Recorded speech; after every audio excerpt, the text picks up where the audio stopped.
Courtney back, isn't it? Yeah, it's great to have her back. The stock market is really killing me. My investments have made a real tumble. I'm scared to ask. Well, I invest in companies I believe in. I mean, I don't know about you guys, but I don't invest in oil. I don't invest in, big pharma. Yeah, but I don't understand the point. Like, what was it, tofu fruit, the stock that you bought? Yeah. Why not just go normal fruit? Why do you have to do that tofu as well? I don't understand. What is the opposite of blue chip? Like red cookie?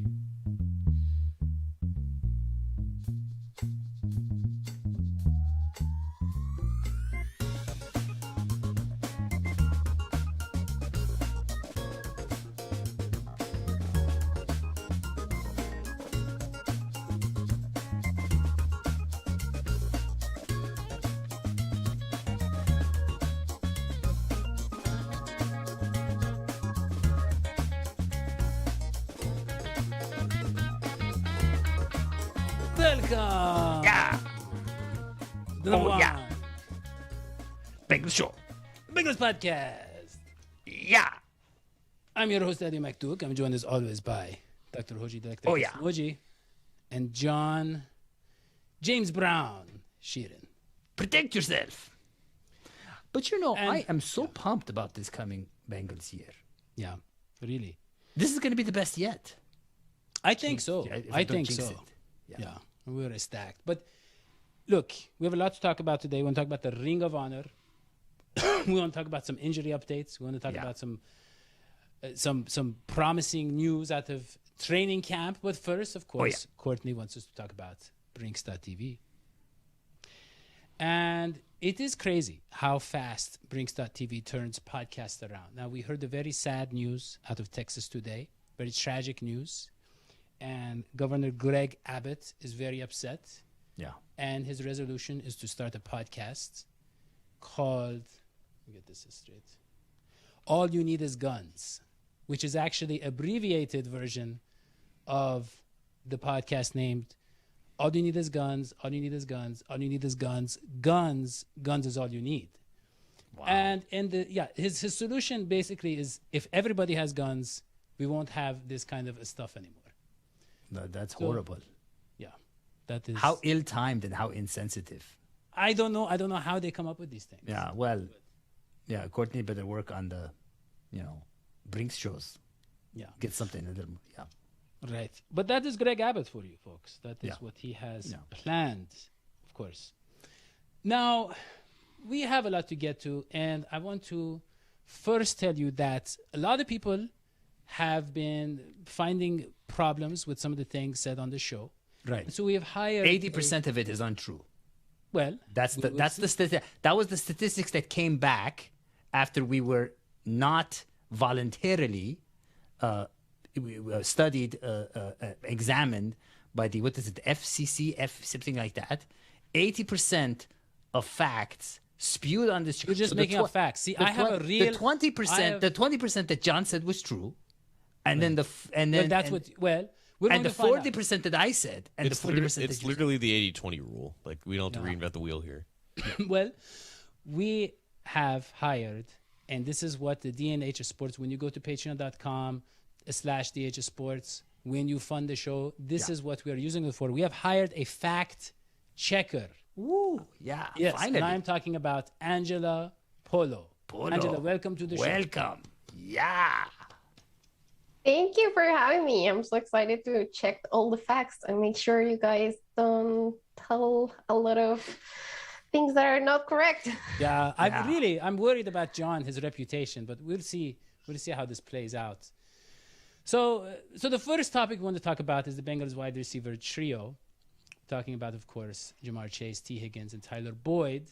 And Pro Football Focus came out, John, and ranked those three in the top 28. Jamar Chase, number 6, I believe. T. Higgins was number 13, and Tyler Boyd, number 28. Angela, that's amazing. I think that's correct. It's amazing. And really, John, I mean, it's amazing because it's like we have 3 times our share of good receivers. And they complement each other so well. really. I mean, you have Jamar Chase, the game breaker. You have T. Higgins, the kind of, the steady kind of, first down, kind of the big target. And then you have Tyler Boyd, who knows how to manipulate defenses and kind of find those little pockets. No. Yeah, I remember I knew a guy in Village Island who had the extra set of teeth, an extra row. That's like us. That's right. John? Yeah, I think there's a reason why Chase is significantly higher than the other two. It's because the Chase is basically the do-it-all guy. And without him, I feel like that trio just doesn't work, and it's not as effective as maybe some other wide receiving groups in the NFL.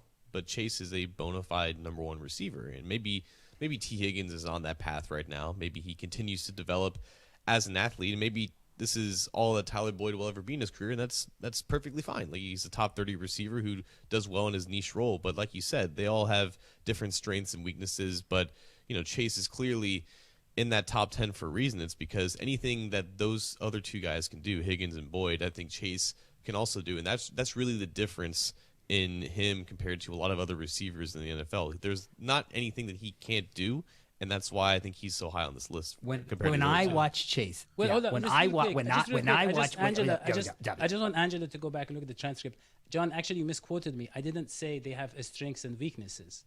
I said they each have strengths. Angela, you the fact. That's correct. Yeah. Okay, Yes. Go ahead, please. Okay, John.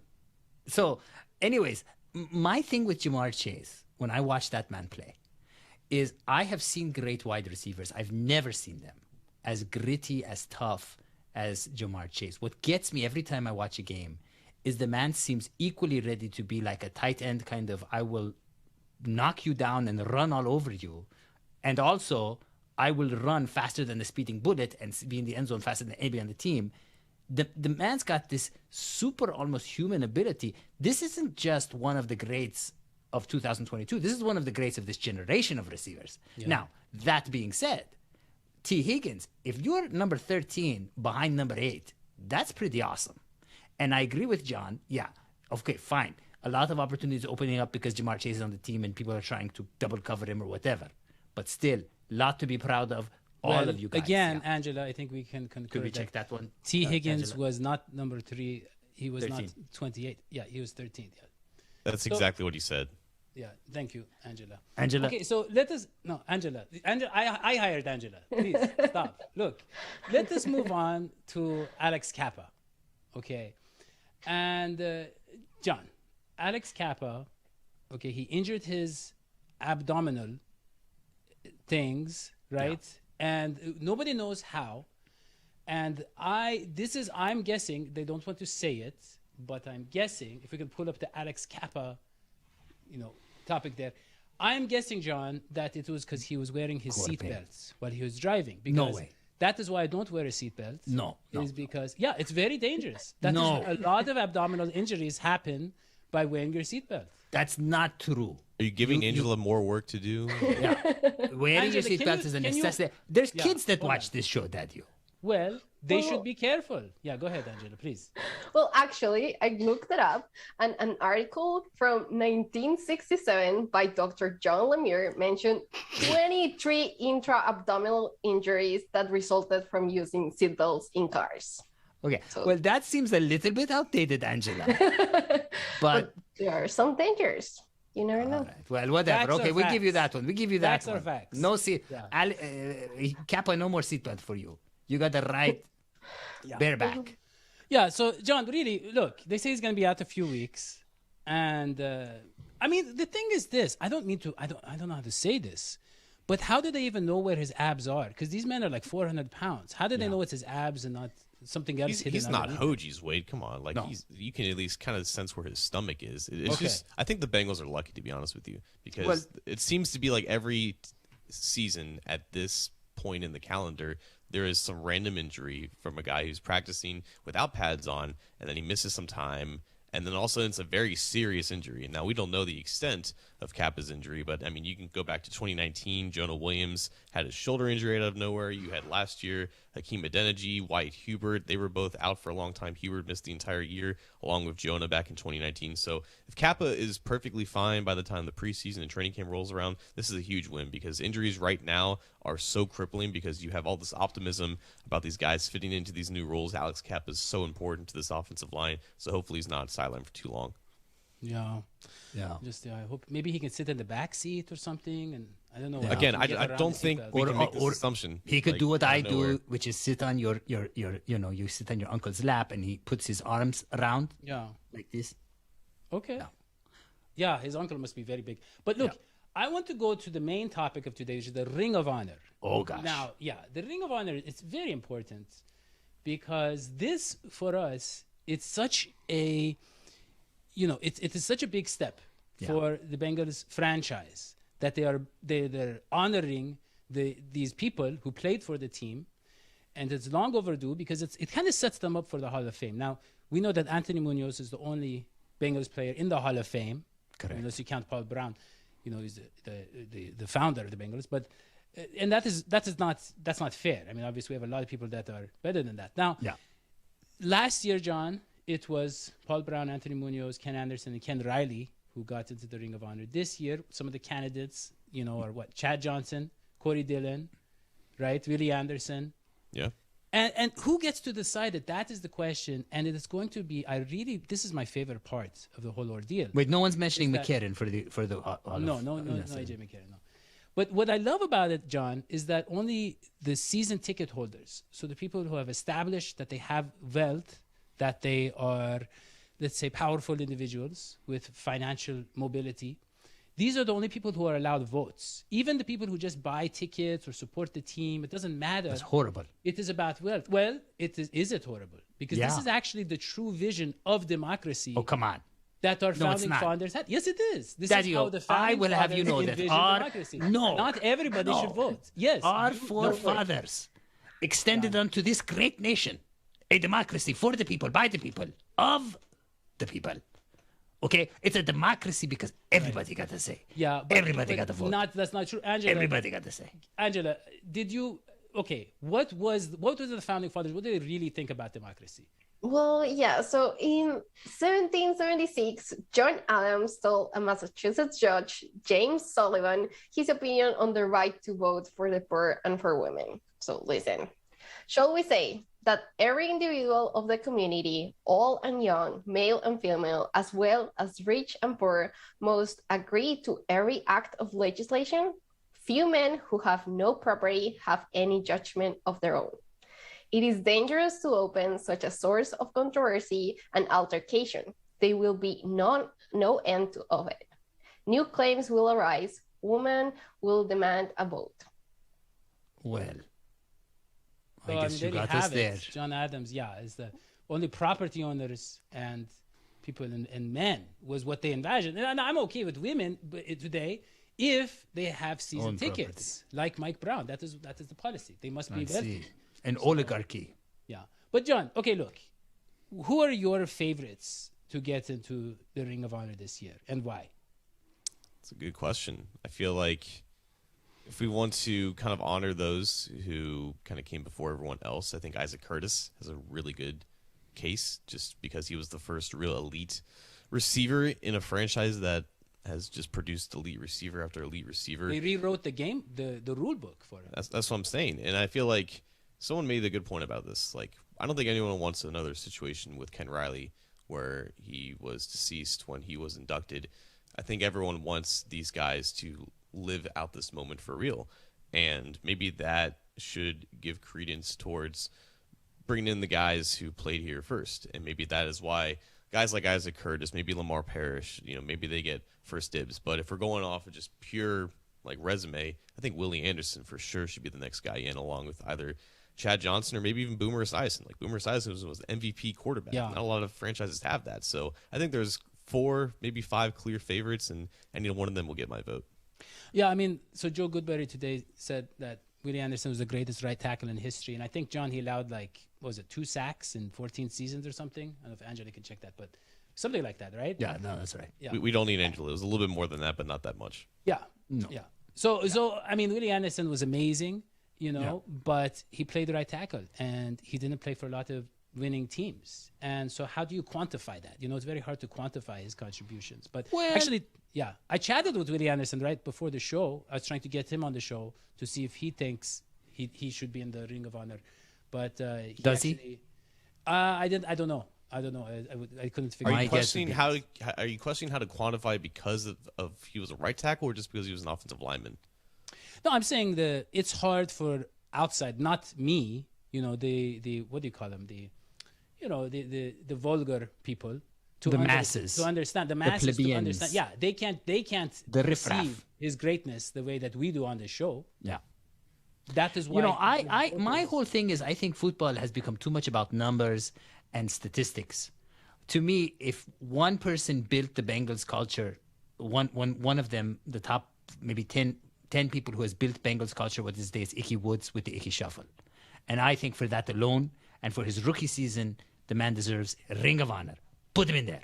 Put him in the Ring of Honor. Let him do an Icky Shuffle. Well, I think that's what Chad Johnson's case is. I mean, he was an incredible receiver. But the main thing is kind of the energy he injected into the franchise. Yeah. But if we're going by that, honestly, Jeff Blake should be in the Ring of Honor. Jeff Blake should be in the Ring of Honor. AJ McCarron should be in Well, I don't know about that one. Okay. So, yeah, I mean, really, John, I would say you're going Isaac Curtis, Willie Anderson, two more. I mean... Oh, it was 4 this year? I thought there was only 2. Oh, it's only 2. Okay. Yeah. So, yeah. Yeah, actually, I'm seeing Angela is agreeing. It's only 2. So, yeah, you're right, John. Good job. But, Hoji, who are your picks? Well, I gave you Icky Woods, AJ McCarron, Boom Boom. I like Boom Boom, Boomer Esiason, because he's accomplished things in football, but also on TV. I'm gonna go Willie Anderson and Corey Dillon. Yeah, I like Corey. Yeah, because Corey Dillon, I don't know how to explain how dominant this man was behind such a terrible situation with such a terrible offensive line. I mean, John is too young to remember. Oji, I think you remember. I would watch games where there were no holes, but he would just eventually break down the defense and he'd rip these long runs, 40, 50 yards, and he would wear down some of the best defenses. That Denver defense was like number 2 or number 3 overall. And he set the record against them because he was such a strong physical running back, where he was one of those guys like Jeff Blake, where his greatness could overcome all the challenges of playing at Cincinnati. That's how bright his light was. So but that is the point of the Ring of Honor, is it not? To honor in the context of the Bengals. Speaking of, the point of the Ring of Honor, it is not the Hall of Fame. And I know that when my stepson was in school, sometimes like if a kid felt bad about himself, they would give him a prize just to make him feel better. So speaking about running backs, what about Kajana Carter? The kid had so much promise. He comes into the NFL. Poor guy has a series of injuries. Give him a Ring of Honor. Give him the little Ring of Honor. He puts it on his hand. Why not? Yeah. Well, look, guess what? We have HR in the room, ready to join us. Oh, finally. Yeah. HR wants to. Yeah, I got a call that I was needed. What's going on? Well, we've had some kind of fake news on the show, but Dadio's reign of fascism has taken a new level. Angela, you seem like a friendly and nice person, but he's doing this Big Brother fact-checking thing, where he says things that aren't true, and then they check the facts and they're true. Yeah. That's you just have a problem with the facts. Well, this is Angela's first show, and she's only being here to fact check the things that are naturally said from you, and you're just spewing things just to test her. Yeah. You guys seem upset that the facts are working against you. But speaking of that, I want to move on to Along the Lines, and I want to talk about Jackson Carman, who says he's in the best shape of his life, and the man had a back injury last year, John, right? So we're on Along the Lines now, talking about Jackson Carman. Okay. And he had a back injury last year, John. And he's in a lot better shape. He's eating a lot better. He said he had something called a cauliflower crust pizza. Oh, those are awesome. Well, I don't know. Jeff Hobson kind of laughed when he heard about the ingredients, and kind of He's vegan. Very cool must be man, vegan. Jeff Hobson. No. Yeah. But yeah, so we really, I'm just hoping he doesn't do anything to re-injure the back, like for instance yoga. I know that yoga is Come very on. dangerous. Nothing is better for your back and for back pain than yoga. What do you think You're yoga building- does, Daddy? Yeah, come on, Yoga man. is very dangerous for your You back. build the chakra. You build the chakra. Come on. Yoga, lotus But I'm pose. glad we have a fact check. Lotus You guys pose. are always teaming up on me. Is there a fact you can check, please, on that? Yes, of course. So the Southern Spine Institute said that standing toe touches put excessive stress on the ligaments and discs of your spine and can even pinch some nerves. And certain yoga positions like the bow, cobra, and king pigeon causes an inverted arch to the back. They are very dangerous for anyone who underwent lower back surgery. Yeah. Oh, man. I really hope he avoids yoga, as Angela pointed out. All the things to Very avoid. dangerous. Yeah. Yeah. Don't avoid lifting heavy objects. Don't avoid, I don't know. He's a heavy like- man. He has to, every time he gets up, All right, he's lifting whatever. a heavy object. Yeah.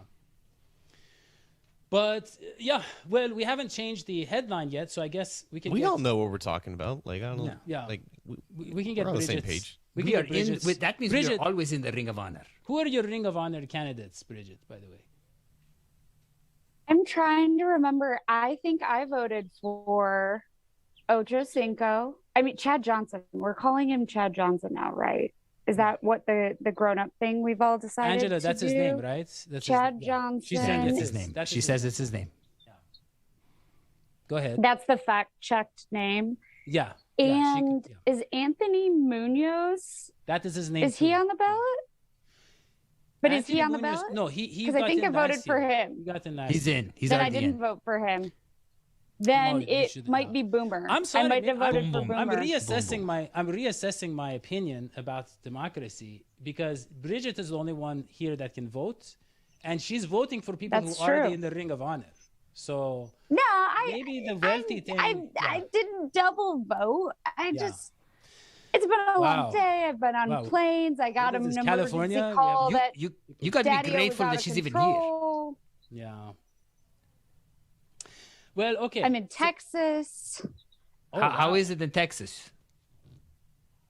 Bridget, It's how's very life in humid. Texas? Can you tell? It's very humid. It's very humid. Not really. Yeah, but It's too hot. Yeah. summer. Well, okay. So, John, let's just go back to Jackson Carman or Jackson Carman because he's in great shape now. He's jacked, if you will, right? And let's talk about it, John. What do you think? Do you think being in better shape? Do you think eating these strange foods, these vegetable foods, Cauliflower. Do you think that, yeah. Do you think that is? I mean, I know it's going to give him more burst in the sense that it's. I know cauliflower gives you a lot of gas. I don't know if that translates to production on the field. But John, what do you think? Splendidly. Is he ready to take that big leap in year 2? I'm not really sure why we're ready to talk about anything with Jackson Carman without actually talking about what's pertinent with Jackson Carman. I'm a little disappointed in Bengals media for just kind of avoiding the topic altogether. It was the first time that the Bengals put a microphone in front of his face since the story came out about him about a month ago. But yeah, let's talk about this useless stuff. He had weight problems at Clemson. He was fluctuating between like 330 and 375. And I guess that was somewhat of an issue last year. I believe he didn't really go over 340, 330 in that range.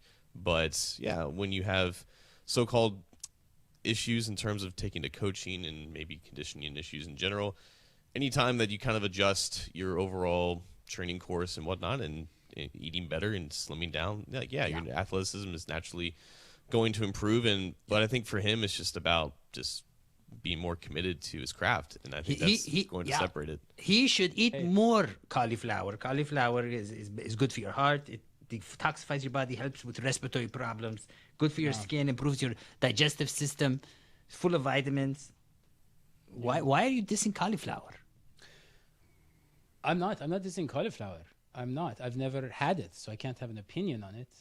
I assume it's it smells gross and looks gross, but I'll take your word on it. But look, John. Oh, that's what we say about you when you're not around. Nice. Okay, that was That was called for. By the way, Angela, this is the HR representative that is making comments about my hygiene. It's in the contract that you signed up for this. All right, let us go to Camp in Your Mood, please. And I want to talk about Scotty Washington, John. This man is making the move to tight end. And that's very difficult. People think it's easy. It's a very different position. But the Bengals, they said Mike Brown is very, interested in finding the next athletic tight end, and he's going to take chances. So what do you make of Scotty Washington? I always find it interesting when a player bulks up and all of a sudden he becomes more athletic. Scotty Washington was like a 6'5", 210-pound receiver. He didn't really do anything at that position in his first year or two with the Bengals. So naturally, if they want to make him more useful, let's put him at a position where there's less depth, right? So maybe he has a chance to contribute. So that he added on like 15 less pounds depth? last year. Is that Depth. With a P? Okay. Yeah. Because I Open thought your they're ears a all little bit, equally old man. dangerous. Okay. Yeah, Scotty Washington's now like the 5th or 6th tight end, so he might make some noise in the preseason. But I'm really interested to see how he moves now with his new type of body type and just his size, because his catch radius is still great. His hands are still fine. This just might be a way to get him more reps and get him on the field more. And maybe he can secure another practice squad spot. But ultimately, I mean, is he really going to matter? Probably not. Well, he is a Leo. Ouch. So he's going to at least try. Yeah. Well, any other camp updates for us, John? Nope, it is May 24th. There is nothing pertinent going on. Okay. Great. Well, Yeah, exciting. I don't know if Angela would agree with that. There's probably a lot that she knows about that John hasn't found yet, but we can leave that for later.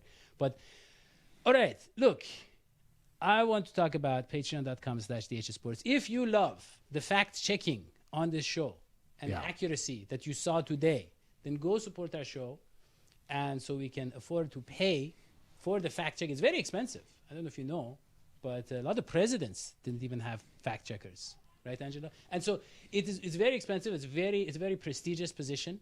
And we're very lucky to have Angela on the show. And you can also go to WINNO.APP/DHSPORTS, where you get a direct line to everybody here. And we will send you text messages on all the camp updates and the roster updates and the eating habits and the weights of all the different players. And so that is all we have there. Any final thoughts?